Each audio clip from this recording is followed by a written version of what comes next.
राजा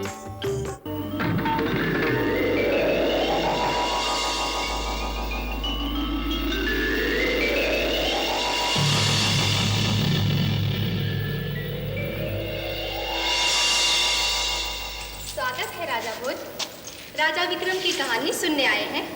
पिछली बार मैंने आपको राजा विक्रम के जन्म की कहानी सुनाई थी। बताया था इस सिंहासन पर बैठने वाला विक्रम देवराज इंद्र का वंशज था, इंद्र के पुत्र का पुत्र। मैंने कहा था ये 3 भाई थे, एक विक्रम, दूसरा भर्तरी, तीसरा प्रभव। तीसरे राजकुमार प्रभव में एक विचित्र गुण था, वह पशु पक्षियों की बातों का अर्थ समझ लेता था।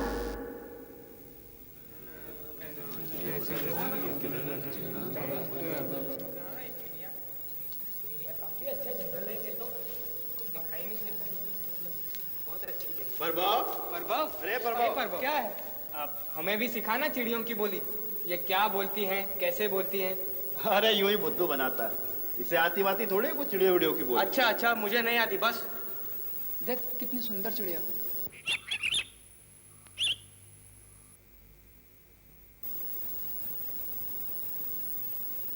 क्या बात है, तू इतना उदास क्यों हो गया? ये सुंदर चिड़िया अभी इस जंगल में नहीं रहेगी। सबसे कह रही है चलो अब यहाँ से उड़ चले। क्यों, जरा पूछो ना उससे। ठहरो, पूछता हूँ। हाँ।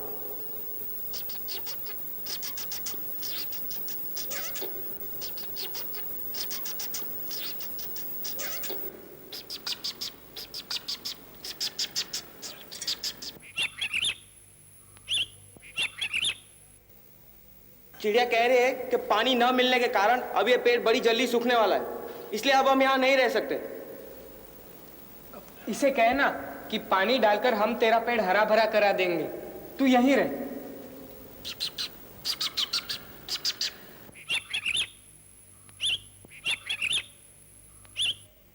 चिड़िया कह रही है कि ठीक है, तुम कहती हो तो मैं नहीं जाती। चलो चलो। छोरा तो बड़े काम का है।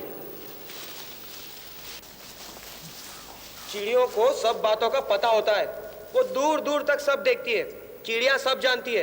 हाँ, और क्या, जो बात उसे पता नहीं होती होगी वो बात उसे दूसरी चिड़िया बता देती होगी। आओ दौड़े, देखे कौन पहले घर पहुंचता है। हाँ, चलो। हाँ। 1 2 3।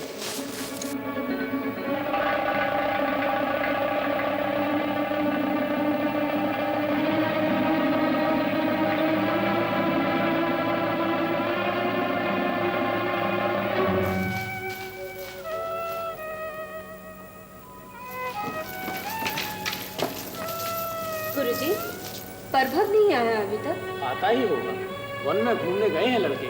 आप तो जानती हैं राजमाता, इस उम्र में पशु पक्षी पुष्प वृक्ष आदि के प्रति आकर्षण अधिक होता है। लो वो आ गए, आप व्यर्थ चिंता कर रही हैं। प्रभव कहाँ है? प्रभव कहाँ गया? अरे अभी तो हमारे साथ था। जाने कहाँ गया? छोड़ाया उसे जंगल में। अंधेरा बढ़ रहा है, कहीं भटक गया तो कष्ट में पड़ जाएगा। विक्रम कहाँ है? विक्रम, विक्रम, विक्रम। हाँ माँ। विक्रम, प्रभव जंगल में कहीं भटक गया है, उसे जरा ढूंढ के ले आओ। कुछ चिंता मत कर माँ, मैं उसे अभी ढूंढ कर लाता हूँ। जरा संभल के जाना और जल्दी लौटना।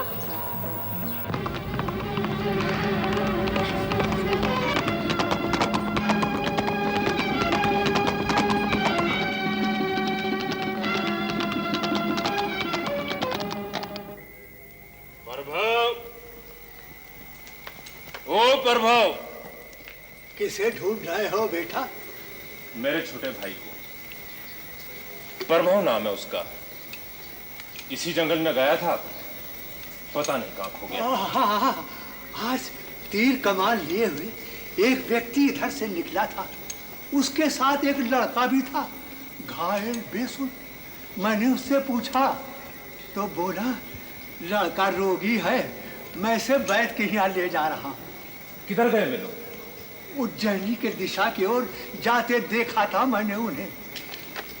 थोड़ा सुस्ता लेते, मैं तुम्हारे लिए पानी लाता हूँ, ठहरो। ठीक है बाबा।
अरे ये कौन सो रहा है यहाँ?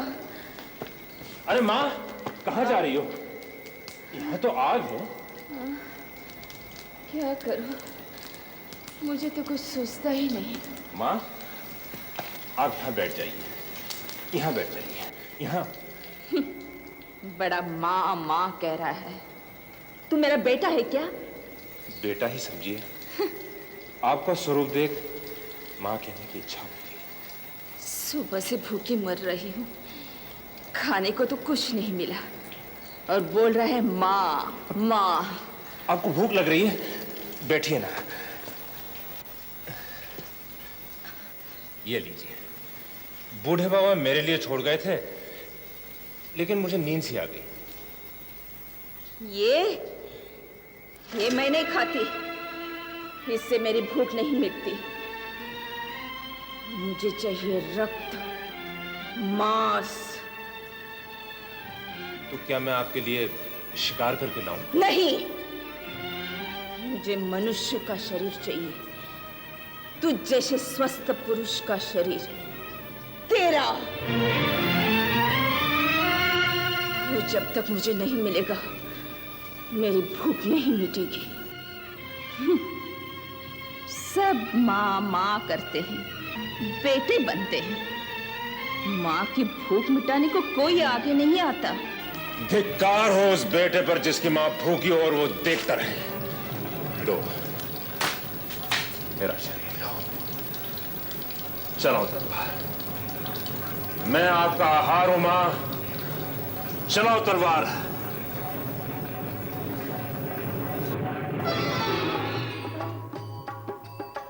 उठो विक्रम, तेरा यश चारों ओर फैले, तुझे सर्वत्र विजय प्राप्त हो।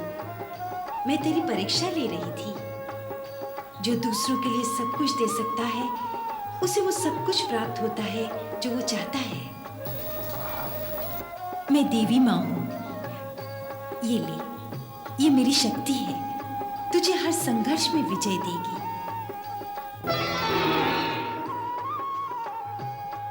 मैं अपने भाई की खोज में निकला था माँ। वो मुझे मिल जाएगा ना? क्यों नहीं? तू प्रयत्न करे और तेरा काम पूरा ना हो, ऐसा हो सकता है कभी?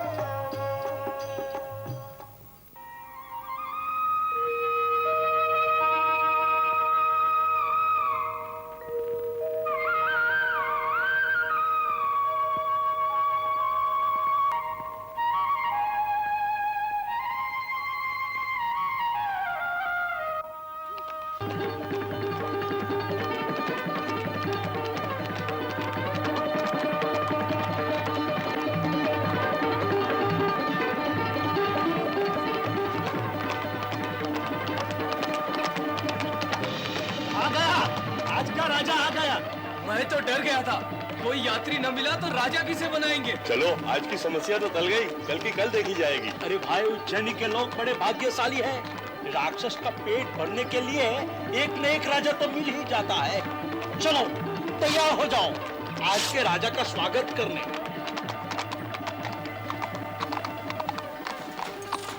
सिपाहियों, पकड़ लो इन्हें। ये क्या उद्दंडता? उज्जैनी नगर में आने वाले यात्री का स्वागत करने की यही परंपरा है? आपका तो हम पूरे आदर से स्वागत करेंगे महाराजा जी। आप हमारे राजा हैं, सिंहासन आपकी प्रतीक्षा कर रहा है। सिंहासन? राजा? मैं समझा नहीं।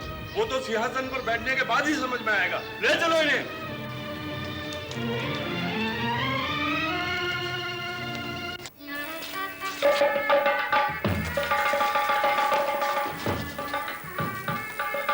पगड़ी ला रहे राजा की।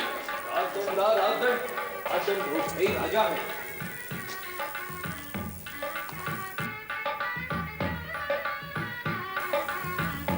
मैं राजा उस नगरी का, राजदंड मेरे हाथ में। सैनिकों, पकड़ो इन चारों को। मैं आज्ञा देता हूं कि इन्हें सूली पर चढ़ाया जाए, राज आज्ञा का पालन किया जाए।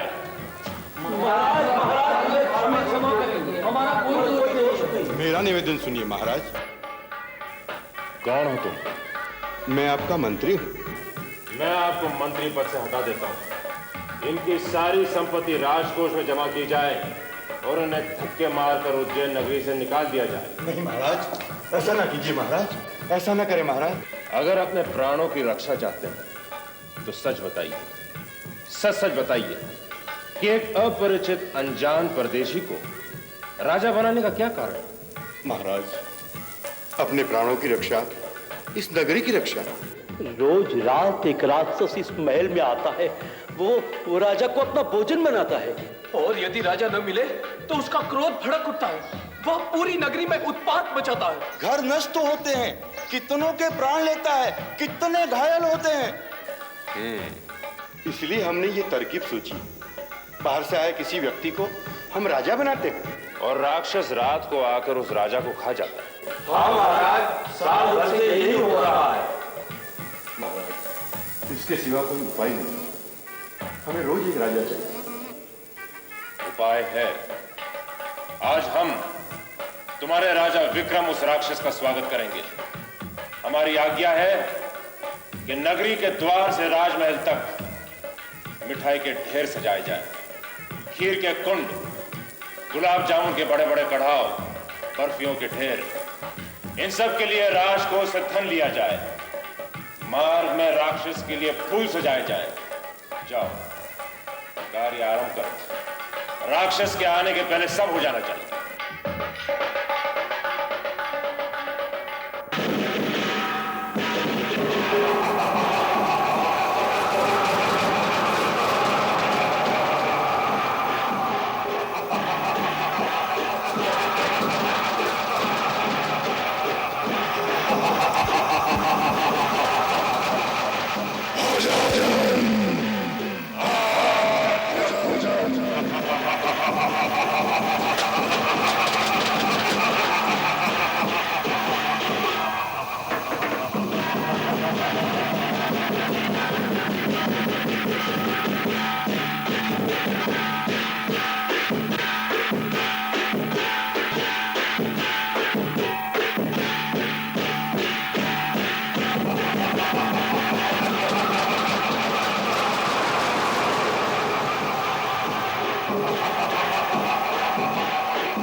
विक्रमादित्य, इस नगरी का राजा। आपका स्वागत है राक्षस राज।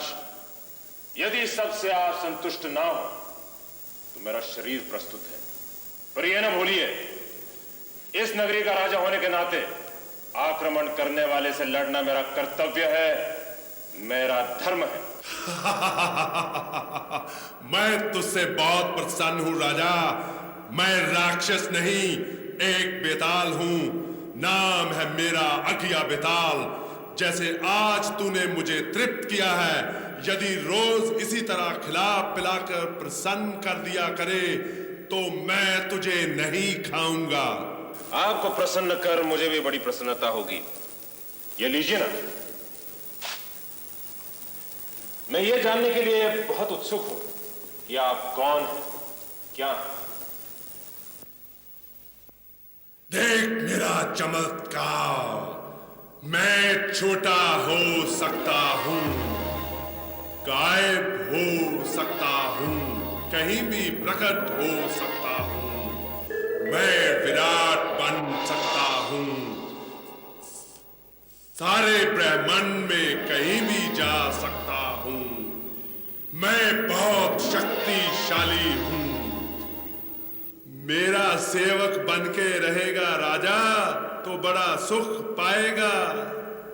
तो आप ब्रह्मांड में कहीं भी जा सकते हैं। आप देवी देवताओं के पास भी जा सकते हैं। क्यों नहीं?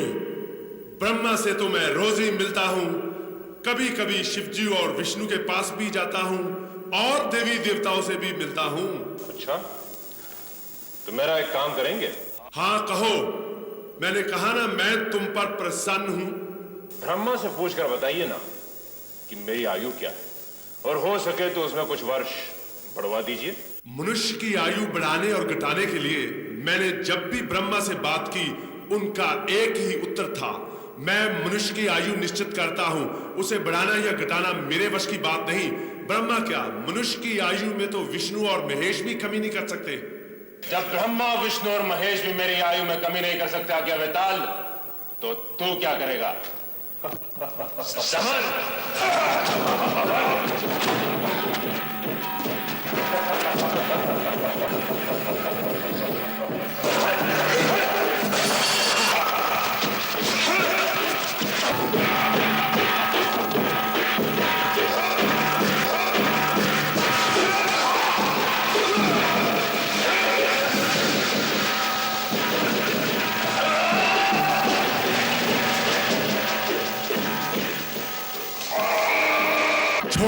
छोड़ दे विक्रम, मुझे छोड़ दे विक्रम। मुझे वचन दो कि तुम फिर इस नगरी में कभी नहीं आओगे। मैं वचन देता हूं, तेरा सेवक बनकर रहूंगा।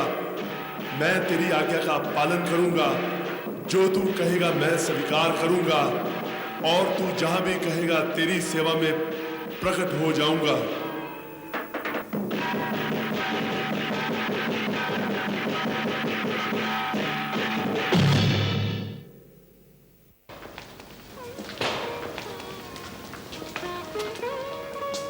अब इस नगरी के स्वामी आप ही हैं महाराज। हमारे अपराध क्षमा करें। महाराज विक्रमादित्य की जय। मैं घर से अपने छोटे भाई प्रभव की खोज में निकला था। मां मेरा रास्ता देख रही होंगी। आप मुझे जान। अब हमारे राजा आप ही हैं महाराज। हमें छोड़कर मेरी प्रतीक्षा कीजिए। मैं प्रभव को खोजने के बाद शीघ्र ही लौट आऊंगा। प्रभा को खोजना और उसे उस दुष्ट अपहरण करने वाले से छुड़ा लेना वीर और बुद्धिमान विक्रम के लिए कठिन न था। दूसरे ही दिन वो अपने छोटे भाई को लेकर अपनी माँ के पास जा पहुंचा।